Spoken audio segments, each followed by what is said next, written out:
getting out of an abusive relationship early makes a huge difference. And I'm proud to say I did come in as a victim, but I am a survivor. Then I could see my mom. My mom was walking toward us. And I got excited. And I was like, there's my mom. And then he didn't stop. I'm trying to keep it together, I said. I gave in to the tears. And I hated that. It's not necessarily the easiest process. It's not necessarily the prettiest process, but it is the most effective process. Like, you can do this. I'm going to tell you 100% you can do this, and you're so worth it to do this. I'm sure losing any child is a real arrow through your heart, but you know, she was great. She was a friend and a family member and our daughter. There is one thing stronger in me than fear, and that's my determination. And now, here's your host, Jen Lee. Welcome back. This is Jen Lee, creator and host of I Need Blue podcast. This is a place where survivors of life events can feel they belong, are loved, understood, and my favorite, empowered. Sharing your story can become a part of your healing journey. I Need Blue is here to provide you the opportunity to share. To find information on how to contact me, to hear other stories and find valuable resources, visit www.ineedblue.net. And please, as you listen, if the message moves you, share the story with friends and family. The more we share, the more we learn, and the more we can help. Please note, I Need Blue does contain sensitive topics which could be triggering. Please seek help if needed, and remember, you always come first.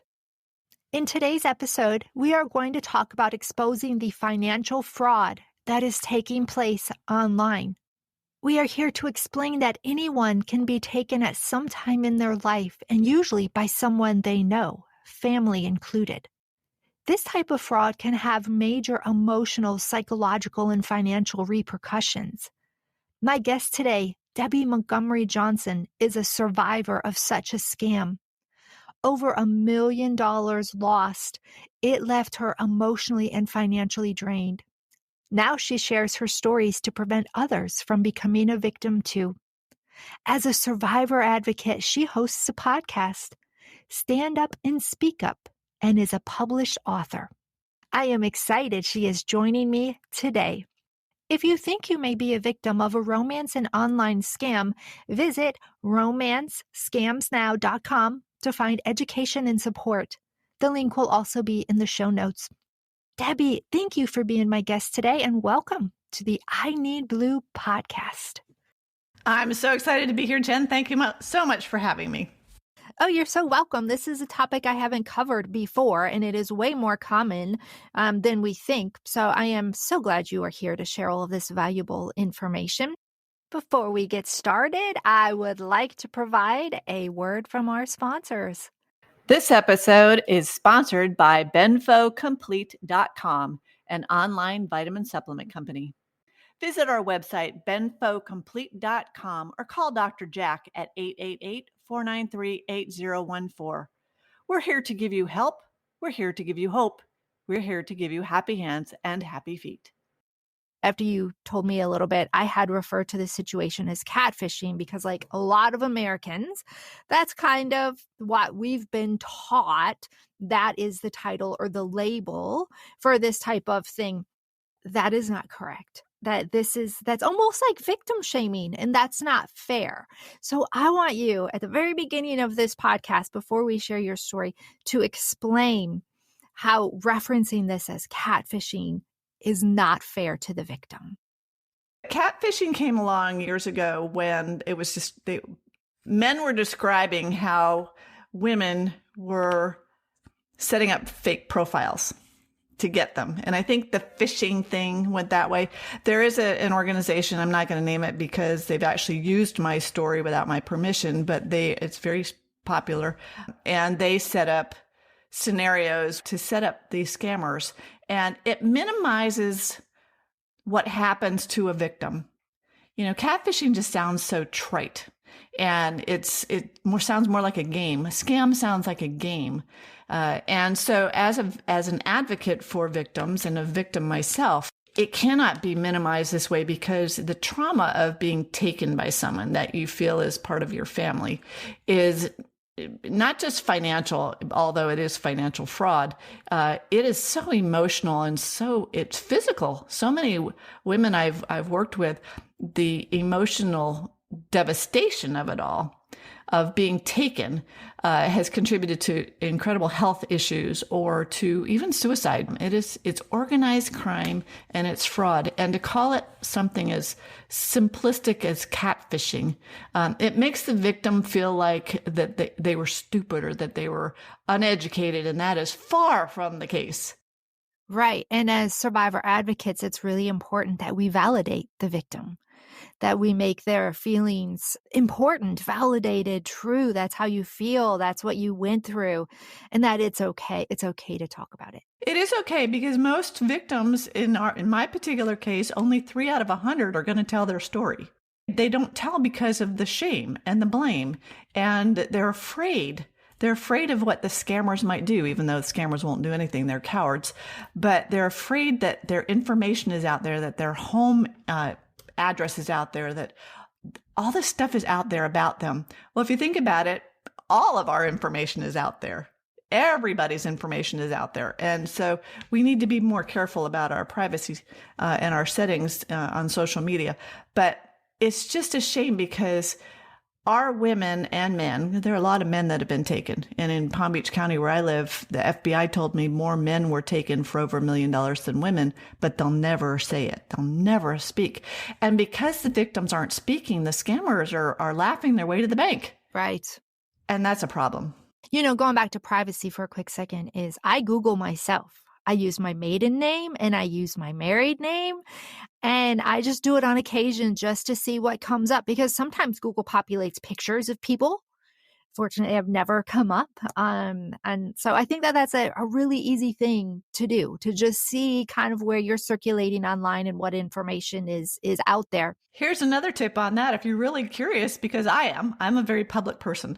I actually have a Google alert set up for my name, for my company, for the woman behind the smile. And whenever any of those are in an article, I get an email and I check it out. Wow. I have no idea how to do that, but I want to know how to do that. Thank you for sharing that. You're welcome. Let's get started with your story. I know it kind of started back in 2010 with a text from your son that made me very sad. And can you share that with our audience? Yeah, actually, it was a phone call. It was a message on my phone.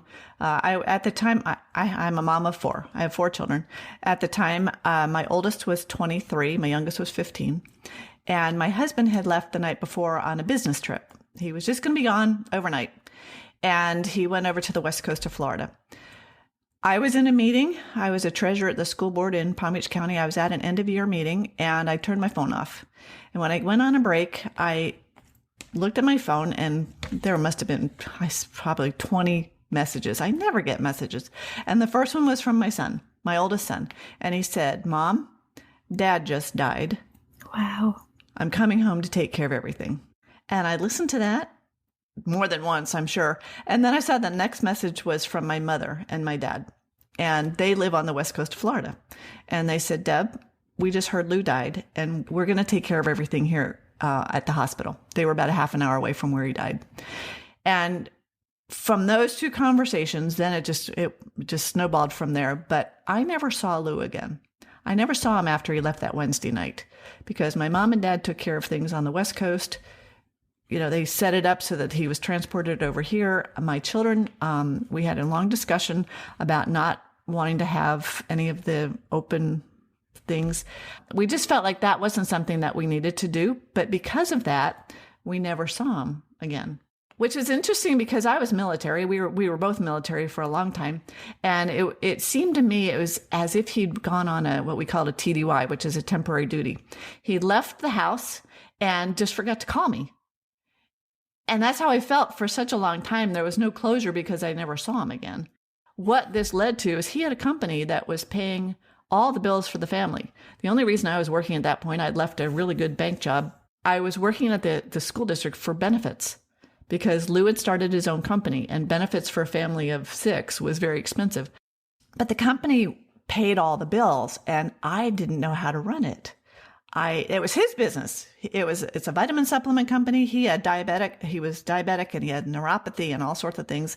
And he had founded a company 8 years before that was very effective for diabetics with neuropathy.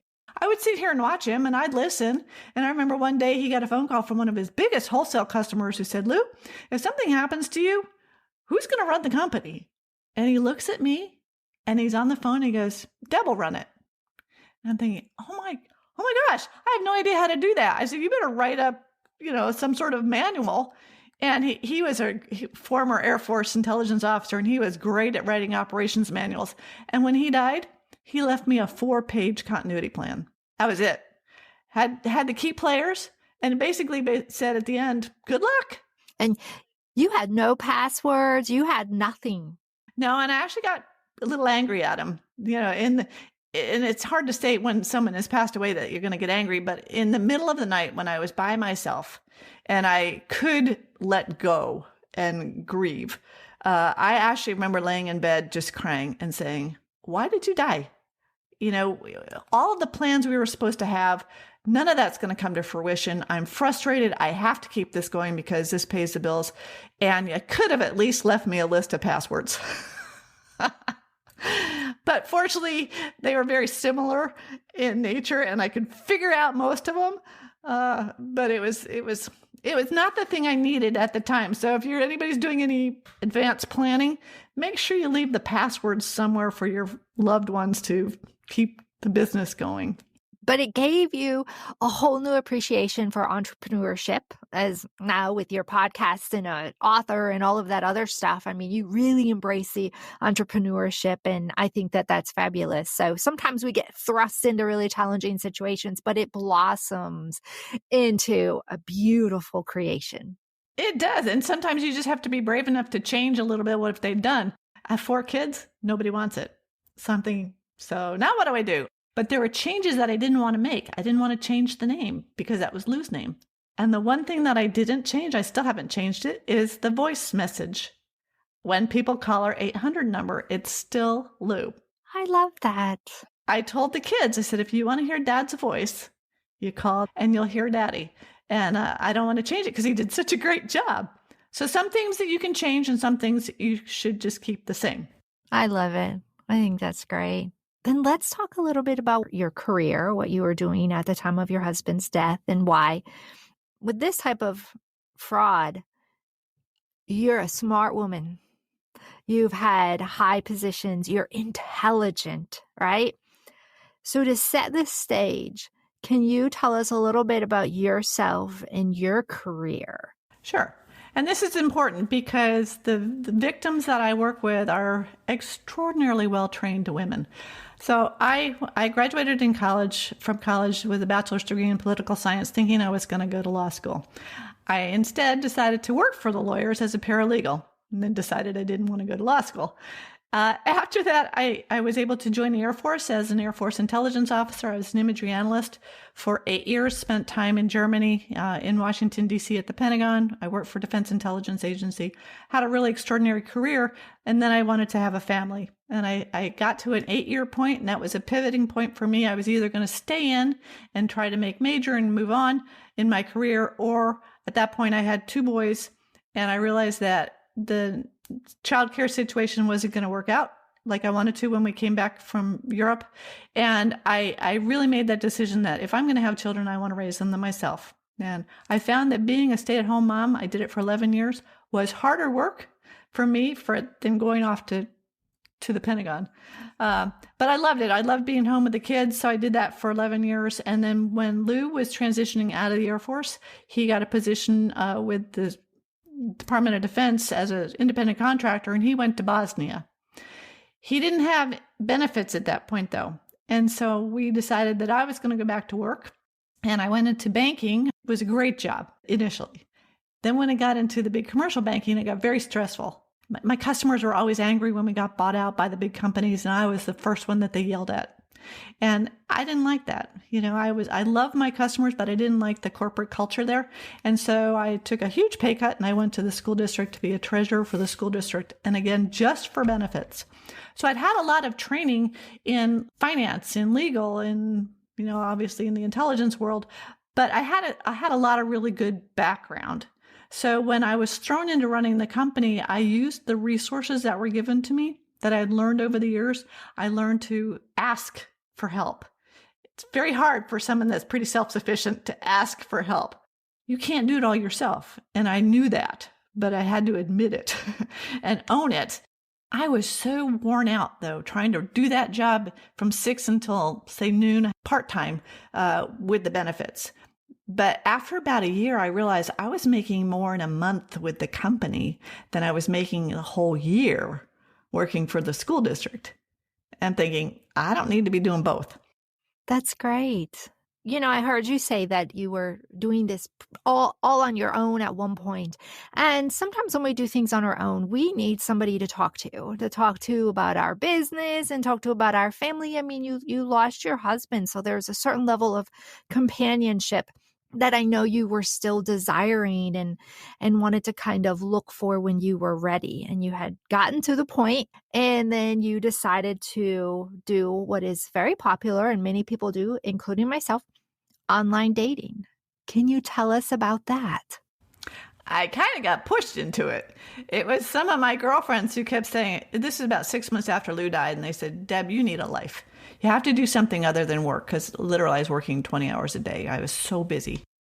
I hadn't really been able to grieve Lou dying because I filled my life with busyness so that I didn't have to be still. And honestly, I think I was a little afraid of having somebody in person. I'd been married almost 26 years. And I wasn't ready for a physical relationship. I really just wanted a friend or someone that I could talk to. And I hear this a lot from widows. And again, I hate that word, but that's what everybody describes us as. They just want someone to go to dinner with. They want someone to talk to. And so my friends said, here's a safe way to do this. They said, try online dating. I had heard from many friends that they'd had very good experiences with online dating. I even asked my mom, and I figured if she's the greatest skeptic, but she turned out to have had a friend who was in her late 70s who had a very positive experience and ended up marrying the man. And so I'm thinking, well, heck, if the 70-year-old ladies can do it, then I can. I was 52 at the time. And so I jumped in to a faith-based site thinking that it was safe, had to put together a really good profile, very honest, about who I was. And I jumped in, but I really did it. I said I dipped my toe in. I wanted to see what was out there. I was so surprised at the 55 to 65-year-old men and the pictures they were putting out and the wife beater T-shirts and hanging on motorcycles, and nothing against motorcycles, but I'm just not a motorcycle person. And they couldn't write worth the fifth grader. It's like the language was atrocious. And I'm thinking, what am I getting into? Because my husband was this brilliant guy, and he was a briefer for the chief of staff of the Air Force at the Pentagon. And I'm thinking, oh my gosh. Then I got a response from one guy, and it was this handsome Brit, from London. He was a widow, and the pictures, he was athletic, and he had a son. And it was just like, oh, I could do this, international business. I could do this. So I responded. And it was interesting because the first email I got from him, there was one line in it. And I recall thinking that was a little odd because the very last line was, you can call me Eric Cole. And I thought that was a really weird way of saying my name is. But then I asked him about it, and I attributed it to him being from England. And he said, yes, that's Francalingua, which is the language of the country or whatever. I'm thinking, okay, that's kind of interesting. So there were things that I attributed to him being from Britain, from England, that, he would say different things that would be okay because he was not American. No. This was right before Thanksgiving. And we spent the whole day chatting. We were on Yahoo Chat. It was a little bit different back then. There wasn't Skype and FaceTime and all that. So we were Yahoo chatting, which is like instant messaging. And I remember spending all day Thanksgiving. My mom and dad were here, and dad was outside doing something. Mom was inside cooking. I was describing to my handsome Brit all about Thanksgiving and the dinner and the food and the activities. And it was so fun. I'd be running back and forth to my computer to the kitchen. And it was cool thinking that I was educating this young guy about Thanksgiving in America because he was supposed to come for Christmas. That was the plan. He got a job out of Houston. It was taking him to Malaysia. It was supposed to be moving hardwood trees. He was a contractor, independent contractor. I understood what he did because I had investments in hardwood trees in Costa Rica, which he didn't know about. So again, I was doing my homework when I researched him, when he told me about his company. I looked it up online. I actually called them and asked them if they had a fellow named Dr. Eric Cole working for them. And they said no. And so that should have been a flag for me, a red flag. But instead, I'm thinking, well, he's an independent contractor. He doesn't really work for them. He wouldn't be on their roster. So again, it was plausible. Right. We're trying to reason it out in our mind, right? I did, because I wasn't going into this thinking that there was going to be fraud. I had never heard about online scamming fraud.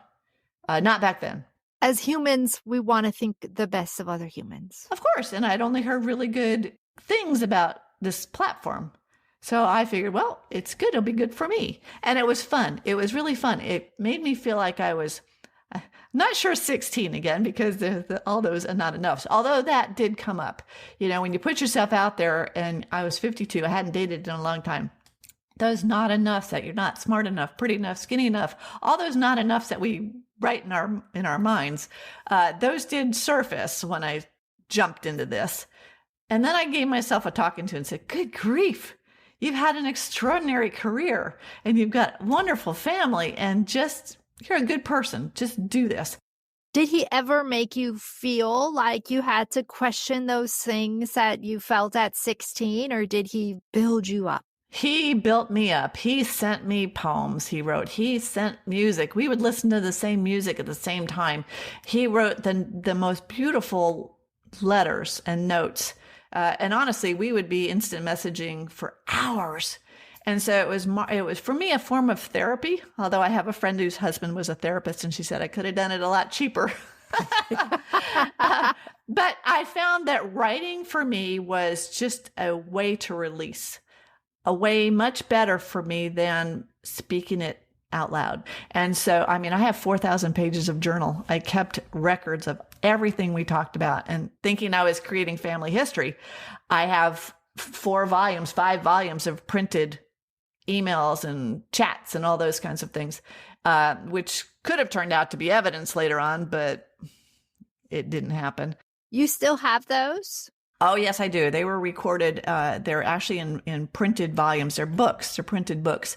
And I don't look at them regularly. It's just when I get someone wants to come in and film what happened, and they'll want to see them. And it's interesting because writing is a very good way of releasing any sort of trauma. And it was a way for me to separate what happened from me, from my life. It's a reminder of it. It's a little bit triggering sometimes to read what was said, because hindsight's 20/20, and I can look back and think, oh my gosh, that should have been a flag, or that should have been an indication that there was something going on. But once you're into it, and here's the thing, there is a psychology of a scam. It's very manipulative, and these guys are not bumpkins sitting on a bench somewhere in Nigeria.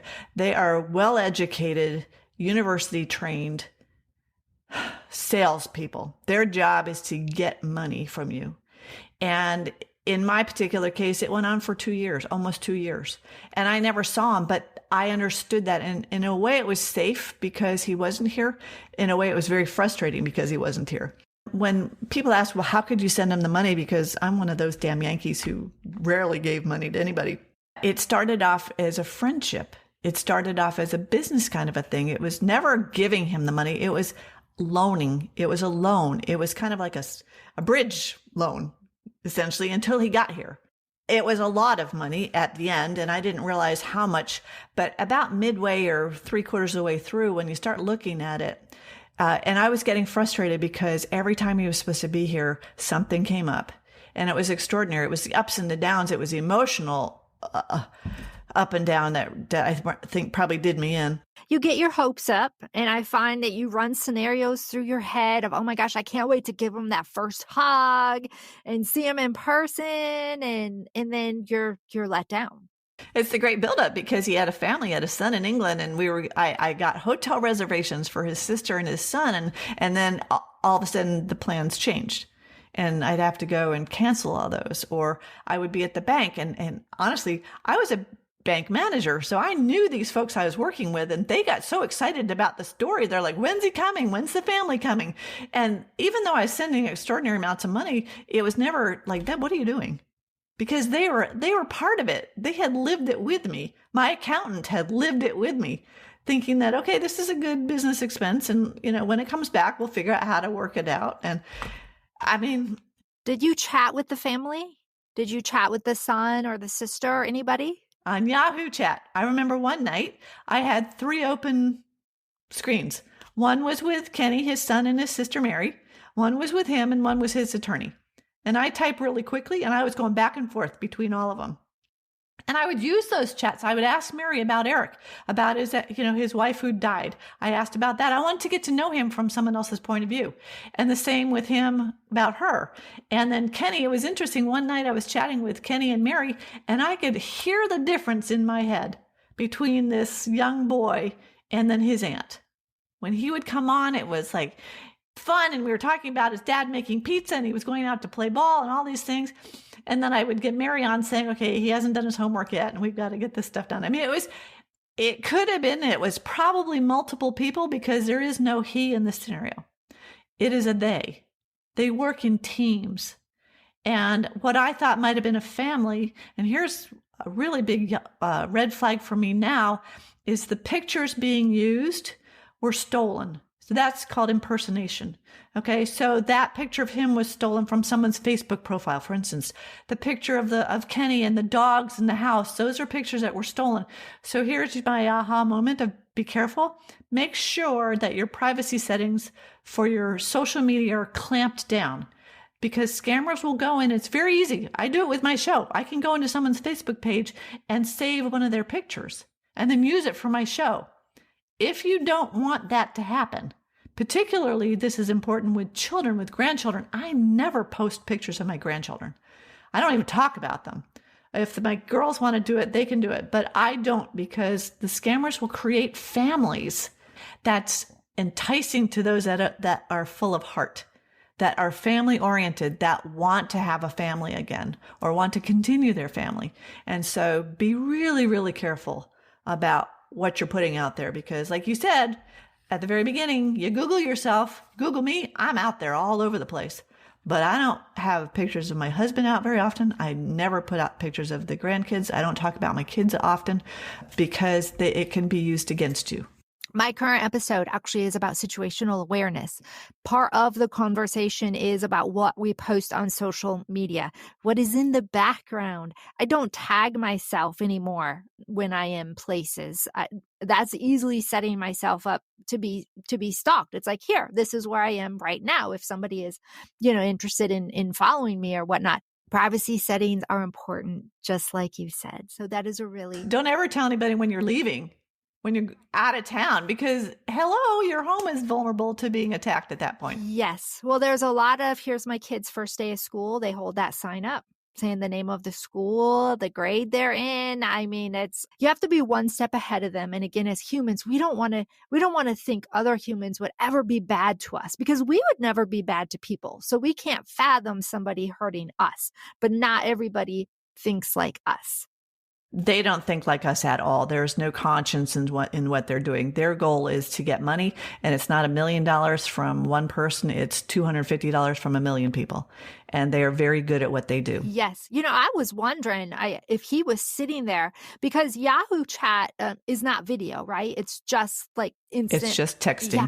So I'm wondering if he was sitting there being these 3 people all at once and having these individual conversations with you. I don't know if it could have been 3 people, because like I said, they work in teams. they are actually very, very well trained, because there's a group that are good at the initial contact and the building of the relationship.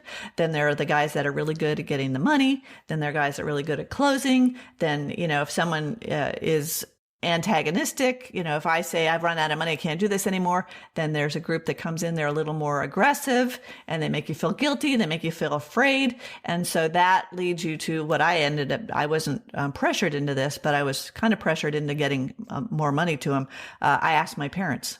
I went outside. Fortunately, I had friends that said no, but my mom and dad, bless their heart, they said yes. They lent me $100,000. And that was the only money of all of it that I felt so bad about, because at the end, I realized my last suit has no pockets. I was not going to take any of that money with me, although it'd be nice to have it in my retirement accounts now. But I felt so responsible for my parents. And the good story there is I paid them over multiple times, and we were able to buy a home for them this past year. So that part of me doesn't feel guilty anymore. But he used me to do that, because his goal, or their goal, was to get as much money out of me as they could. At any point were the words, "I love you," said? Oh, yes. From very early on. And I remember hearing it for the first time thinking, oh, am I ready for this? And is he ready for that? I questioned that. And then, initially, I'm not sure you don't want to hear it, because you do want to hear it. You do want that validation. It came quickly, and that's what they do. It's very fast. The relationship now, obviously I can look back at it. It happens very quickly, and it's within 2 weeks. And I used to say, if you haven't seen the whites of his eyes within 2 weeks, it's a scammer. But then I have a friend who was taken in person, and that's when I realized that there are bad guys in person. Within 2 weeks of an online relationship, if you haven't seen him, he has got you. The manipulation, we call it the amygdala hijack. And when I say we, I'm on the board of directors of SCARS, which is the Society of Citizens Against Relationship Scams. For the last 10 years, I've been working with SCARS, and I've learned so much about the manipulation and the characteristics of a scam and the characteristics of a scammer, these criminals, and the playbooks and what they do. And the scenarios change a little bit. It could be a guy on an oil rig. It could be a doctor for the UN. It could be someone in the military, which really gripes me because I'm former military and I've got kids on active duty. That's stolen valor in my opinion. But their storylines are the same. Most of them are widows, or widowers.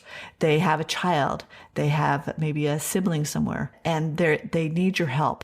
Within 2 weeks of that initial contact, that manipulation has started. That amygdala hijack has started. And I used to say that my heart ruled my head, because the things I was hearing just made my heart healthy and happy. Through the 2 years of the relationship and all the wonderful things that were said and the communication that we had, even though the scam was devastating, at least part of me had been listened to.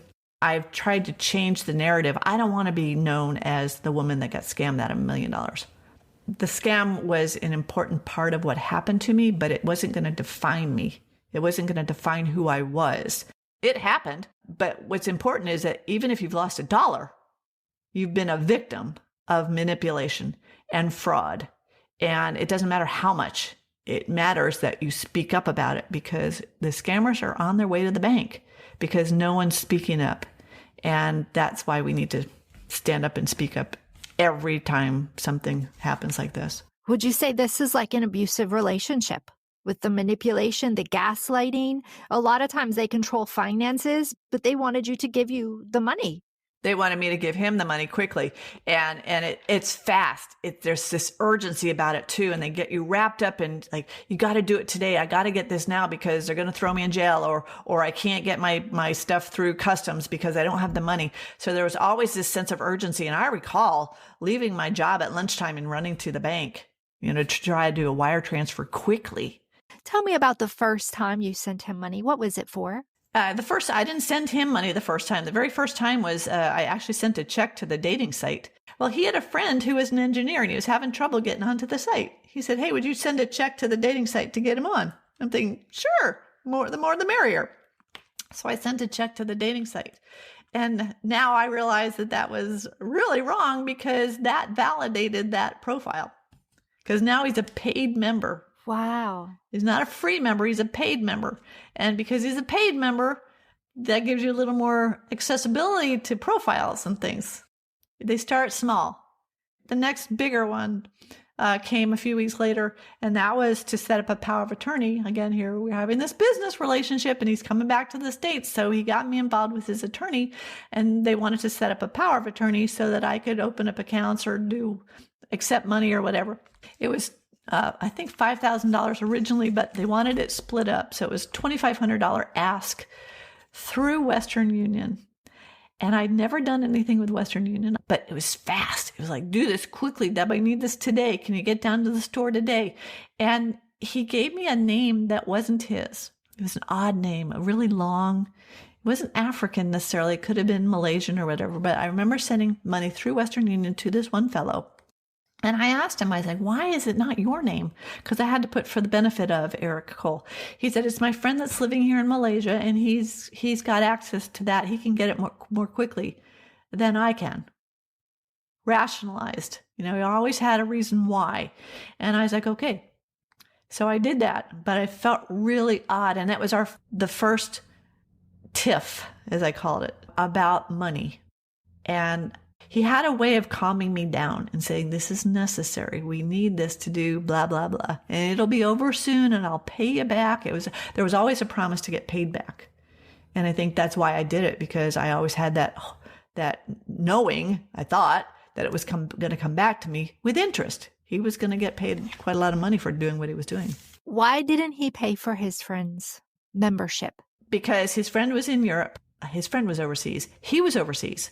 He needed a check to be sent in. It was an American company. I was here.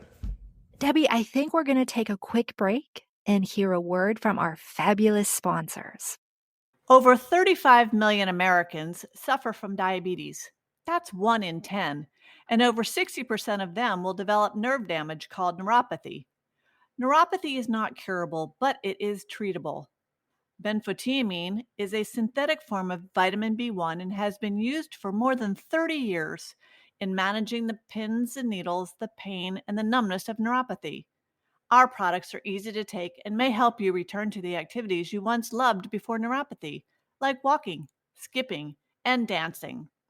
Visit our website, benfocomplete.com, or call Dr. Jack at 888-493-8014.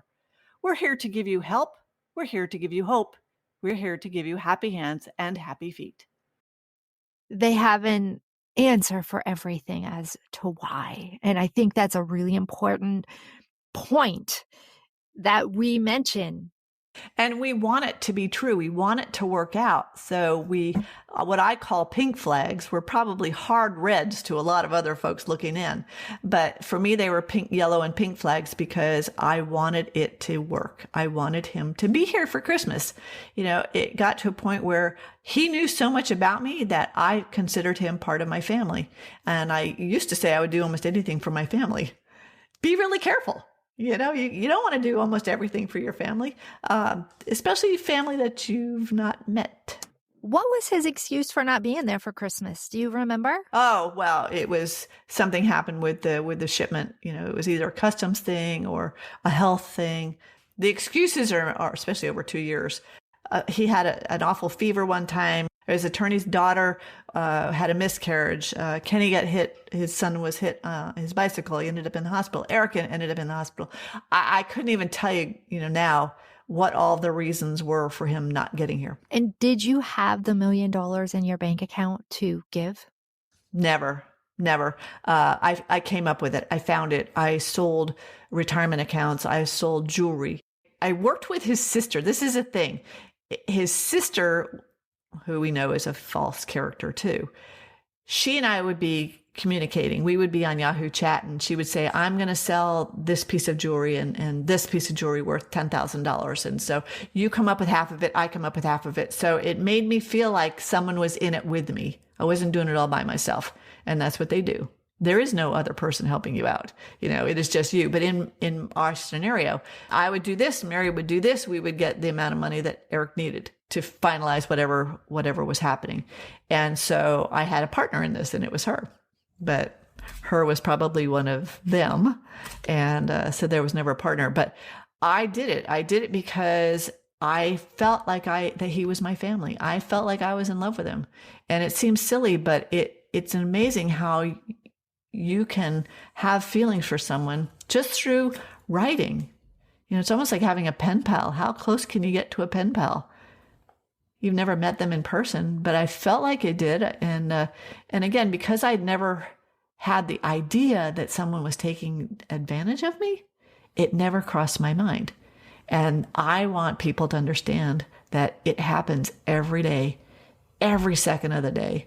Someone is being taken advantage of, and we have to be aware of it. We have to have our radar out there. And I say, beware and be aware. Just be aware.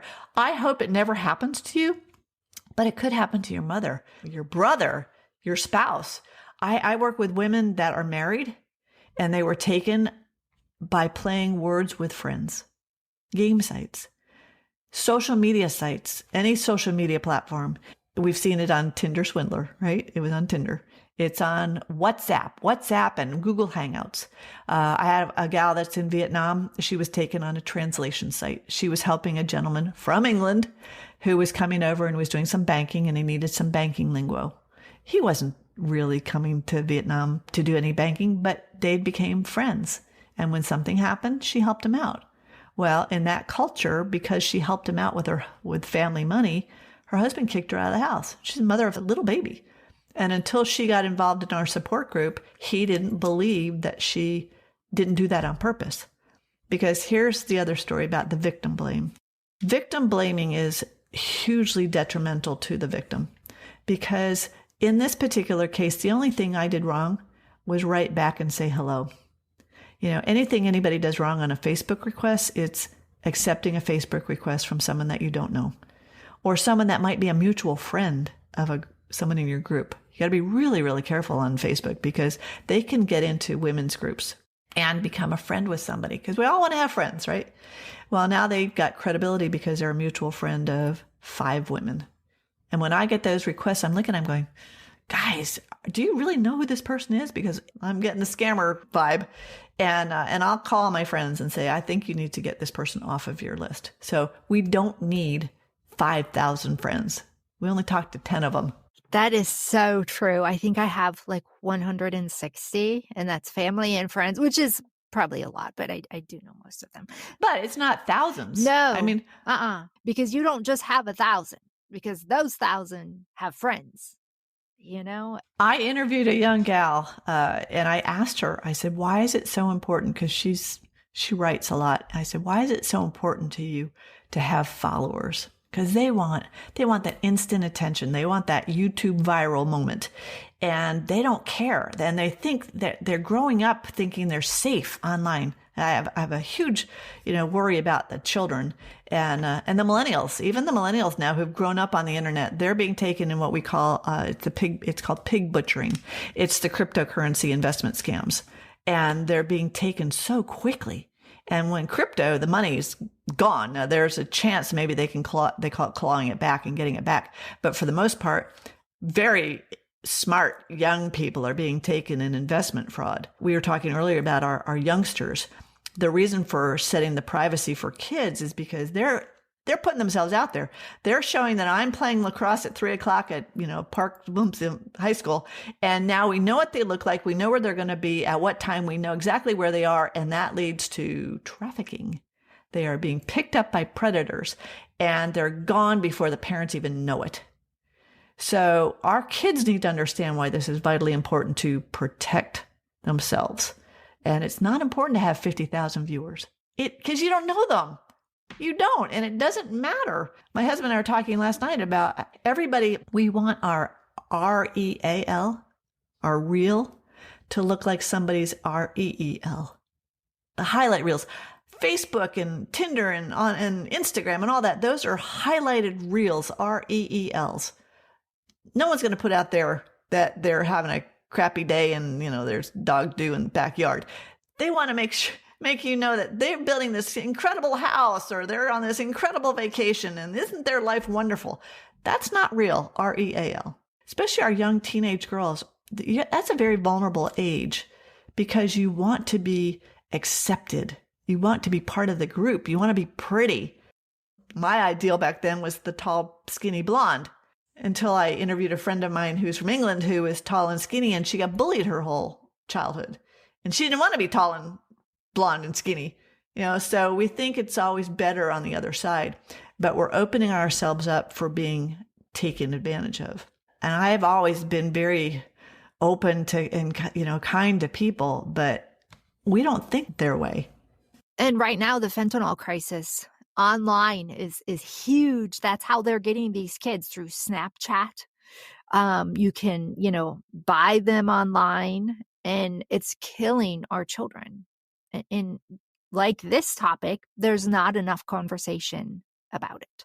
There's not. And if Dr. Tim McGinnis and I talk about this all the time, when we were kids, we had to take driver training before we could get behind the wheel of a car. If you apply it to the internet, there's no training about internet safety ever. And last year, or 2 years ago, when the pandemic hit and we isolated all our kids at home, now we've got 4 and 5-year-olds, 6-year-olds, elementary school, preschool, online with no training. And you don't think the predators are out there? You don't think during the pandemic, the scammers were out there in huge numbers because people were looking for friends. People were looking for companions and playing games. And the amount of fraud that took place in the last couple of years skyrocketed, and it's hard to catch them. The difference between my story and many stories is that on September 10th, 2012, he came online and was writing to me and said, "How do you feel about forgiveness?" I'm thinking, wow, we've talked about this a lot over the years about different spiritual things. And so I started telling him, and we got disconnected after a few hours. He came back on later on that afternoon and said, "Can we revisit what we were talking about?" Again, we went into forgiveness. And I got to the point where I'm like, "Eric, did I do something wrong? Why are we talking about forgiveness?" And I look back now, I'm like, why did I think I did something wrong? But we do. We think that it was something we did. And he came on late after that and said, "I have something to tell you that's going to hurt you, and I just need to know that you're going to forgive me." And at that point, I'm thinking, well, you don't have to hurt me. You really don't. He said, "Deb, I have to tell you that this has all been a scam." And when I heard that, I didn't heard it in my head. I'm looking at the words going, "What's a scam? What are you talking about?" And he goes, "This whole thing has been a scam." And I said, "You're lying. Now something's wrong with you. Are you hurt? Are you sick? You have to prove to me that this is a lie. This has been a lie, and that you're telling me the truth now." And that's when he said, "I will come onto Yahoo Chat. There's a camera option on Yahoo Chat." I'm like, oh my gosh, I've been asking for that for 2 years. So he walked me through. And on my screen, I have 2 big screens here. Visualize, I'm looking at my handsome Brit. And up pops this little screen, and I'm looking at this dark-haired, dark-eyed, dark-skinned young man with a big smile on his face. And it was like I hit a brick wall. I'm thinking, oh my gosh, what has happened here? And fortunately, I picked up my phone and I took a picture of him. I have one picture of the real guy, and that's actually in my book, The Woman Behind the Smile. It's this young guy and a big smile on his face because he's like, "Well, hi, can we keep this going?" And I'm thinking, are you out of your mind? I said, "Of course not." And he said, "Is it because I'm young and black and from Nigeria?" And I'm thinking, well, maybe. I said, "No, you stole $1 million from me. You stole my life." And it was worse for me than when Lou had died, because now I had willingly participated in giving away most of my money, but my heart. I gave my heart to this person and my all. And I told him everything about me and the family over 2 years. And I'm thinking, oh my gosh, how am I going to fix this? And then my intel hat kicked in, my legal hat kicked in, my banking hat kicked in. How can I get back the money? How can I get him arrested? And how can I keep him going? Because I'm thinking, well, I've watched a lot of FBI shows, you keep him engaged because they're going to catch him. And I didn't let on that I was going to try to turn him in, because he said, I'm trying to protect my siblings. And I'm thinking, is that the real story? Is there a real story here? Because I've even been told since then that the whole confessing part of it was still part of the scam. I don't know if that's true or not, but I'm honestly, if I could be grateful for one thing, It was that he did that he confessed and that he came on in person, because for me, it gave me a face to what happened. And I could immediately, it was my gift from God, I could shut down my heart from the story. Because I always felt that if he had just dropped out of the face of the earth, like most scammers do, it would have been like Lou dying. It would have been like Lou leaving the house and never seeing him again. But at least I had some closure to it. People ask me, do you know if they caught him? I don't know. I don't care. I believe, there's an afterlife and he's going to have to deal with what he did. I remember asking him to stop hurting people, stop hurting women. And he said he would, but I don't believe that for an instant now. But it was an extraordinary situation. When I went to the FBI, they told me, unless you can get him here to the United States, there's nothing we can do. I shut down. That's where the whole Woman Behind Smile came up when I first started that, because I figured, oh my gosh, if the FBI can't do it, nobody can do it.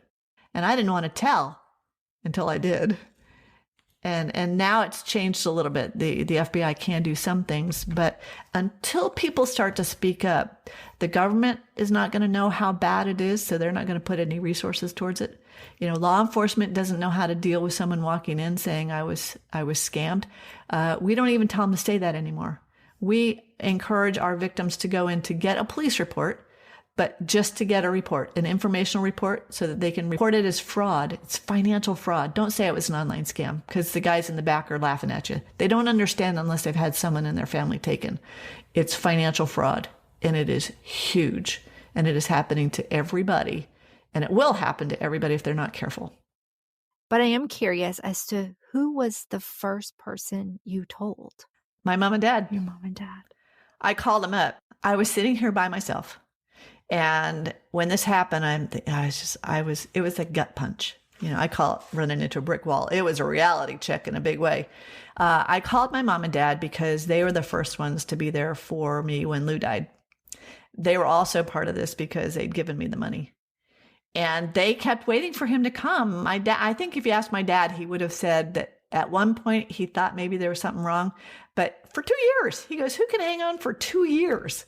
He said, there's no way this guy's a scammer after 2 years. Silly us. I called them and they were here the next day. They went over to the FBI with me and they've been with me the whole time.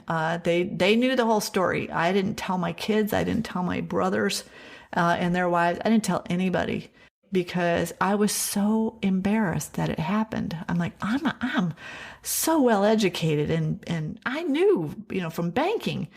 Why didn't I see what I didn't see?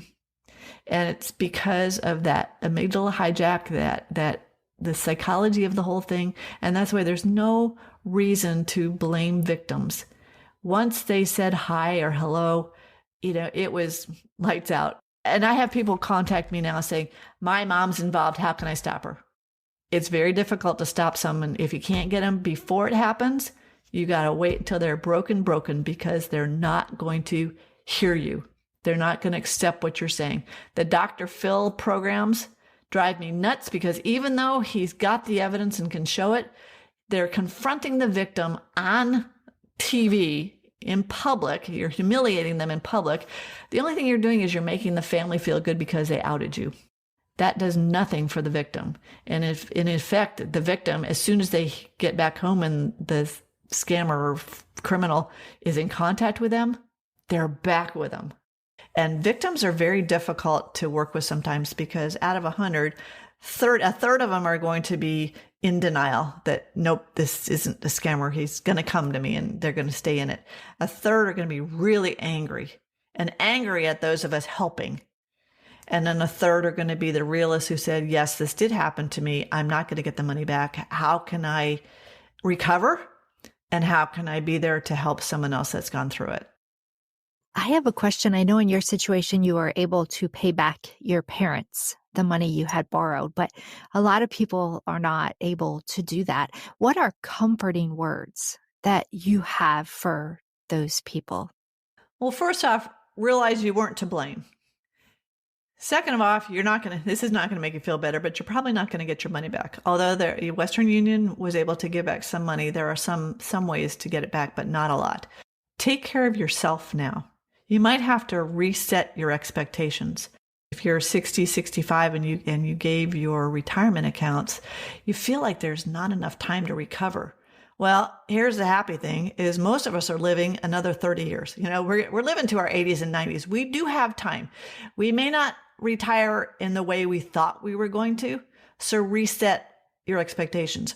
Make sure that you're taking care of your health. Get some exercise. Find a friend. Find someone that you trust, that you can talk to. You can't do this on your own. Join our support group at SCARS. Know that you're not alone and hear other people's stories, because together you're strengthened. I like to say I turn my pain into my passion and my purpose. For me, I strongly feel it happened for a reason. And people say, that's woo-woo. But for me, it was important. It happened because when I realized that it wasn't just about me anymore, that I could have a voice for others, that empowered me beyond any dollar amount. Because I want to hear from people that say, I heard your story and I recognized what was happening and I got out of it. Rather than, thank you for your story. I heard it. I wished I'd heard it before. Now what do I do?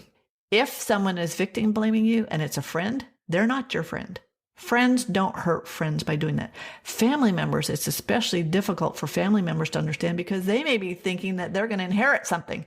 Well, you're not guaranteed an inheritance, but you are guaranteed your mom or your dad for a little while. So help them out. I remember my oldest son, he became unglued when he heard the story. And I made sure that he knew I wasn't going to be moving in with him. I loved him. But many women have lost their homes. They've taken a second mortgage out on their home. They've refinanced and given money away. They might need a place to stay. We've been talking about individuals, scanning other individuals. What about organizations? So here's what I'm thinking about this. This came to my mind, and you may be able to talk on this topic and maybe not.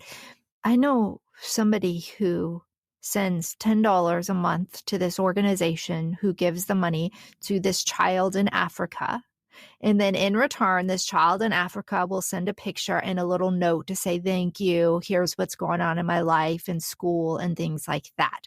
And I think they've been doing this for a few years. I think it's like $10 a month. So if you do the math, $10 a month for a few years is a lot of money, especially if that's more than just one person you're hitting up for that. How does somebody determine in regards to an organization who is really legit and who's not? Does that make sense? It does. You've got to do your homework. I know of organizations like that are credible. I have one good friend here in Palm Beach that she has an education group, and they've set up schools in Uganda and Kenya and whatever. And I know them personally. I met her. I see what she does. When the pandemic hit, anybody that was contributing to the education fund, it got stopped because there was no school. And my friend made sure that they were not just sending boatloads of money over there that weren't going to the purpose. So really vet the organization, because that does happen, and look at the organization. How much of that $10 actually goes to the child? Same thing with the big organizations. I don't want to name them out, but during, hurricane season here, there are a lot of organizations that are looking for money. Well, how much is going to the administration of that organization versus the people that have been hurt? So there are good ones out there. There are bad ones out there. And in the scam world, you have people that want to have investigators go out and try to find them. Well, scammers could be part of the money. The Western Union got tagged because it's possible that some of those franchises were owned by the scam organization. They're organized crime. These guys are into everything. They have $1 trillion budgets, and they fund terrorism. They fund Boko Haram. They fund a lot of nefarious things that good-hearted people would just be mortified to know that their money used for those organizations. But just do your homework. Before you part with any of your money, pay yourself first. Set up that betterment account or whatever, that retirement account. Take care of yourself. And don't give it away. Oh my gosh, I wish, coulda, shoulda, woulda. I can't get back what I lost. I learned a lot, and that's priceless to me. If you give money to someone, consider it a gift It is not going to come back unless you have it in writing and you have some legal background to get it. Especially online, they're so good at creating fake platforms, landing pages. The fraud is so incredibly effective. They've got so much money, technology, they are way beyond us, and they don't have that conscience that we have. Their goal is to get whatever they can from you. If they could do for good what they do for bad, they would be phenomenal. Absolutely. Thank you for being here. This information is incredible. I appreciate your bravery and everything that you have overcome emotionally and whatnot to get to where you are today, to where you are giving back and sharing your story and helping others. And I would like to end this episode, and I know you've touched upon a lot of positive things, but in one segment, I would like to end this episode by talking about, for you, what positive came of this experience, because when in the positive is where we find the healing. For me, once I got past that it was just about me and losing the money and realized that what I could say could help one person not get involved or one person to recover, I want people to know that I'm a real person. I've had real problems. I've made real big missteps. They're not mistakes. I have failed, but I want to fail forward fast. You hear that? Get through it. You know, if you're in the middle of a hurricane, yeah, there's a quiet time, but the worst is going to come. Get through it fast. Learn from it. Through this pain, I was able to find something that I really love, and that's really helping people and being an advocate for good where the voices have been silenced. When you meet with people that have been through the same thing, you have a bond, an instant bond, and you have been through something that was horrific, but you're a thriver now, and you're speaking up to help other people that have been through it. And I've had many a guest where I'm thinking, oh my gosh, I'm grateful that I didn't go through what they went through. So you can always find the good in it. And for me, the good was I wasn't hurt physically. I still had a roof over my head. I still had my company, and I was able to pull through, and my relationship with my parents is extraordinary. I realize that family is important, but don't get sucked in by someone that's trying to be your family and they're not. One thing I learned is you don't want to compare your trauma with somebody else's. Your trauma is your trauma, and it's going to affect you how it's going to affect you. And just because somebody went through something that you might see as more extreme does not minimize the emotional and mental and psychological pain that you endured or are still enduring during your healing journey. That's true. And that has come up in our support groups initially when people come in and they're just angry and want to get it out. They're like, well, mine was worse than yours. Well, that's not true. Yours was terrible for you. And it's based on, what were your experiences as a kid or growing up? All those things compound. And that's why we really recommend seeing a trauma therapist and figuring out what has happened in your life and how can you best recover for you. Because recovery is an individual thing. Most people don't re-engage in a relationship because they've shut off their heart. And you're never going to find love if you shut off your heart. And I am very blessed. I've been married. It'll be 7 years in October. He supported me from the very beginning. And that's what I needed. I needed a man who told me the truth on the second date about something that happened to him. Even those friends said, don't tell. I'm like, you know what? You're the first man that has really been honest with me in 2 years. And I fell in love with him at that moment. There is hope.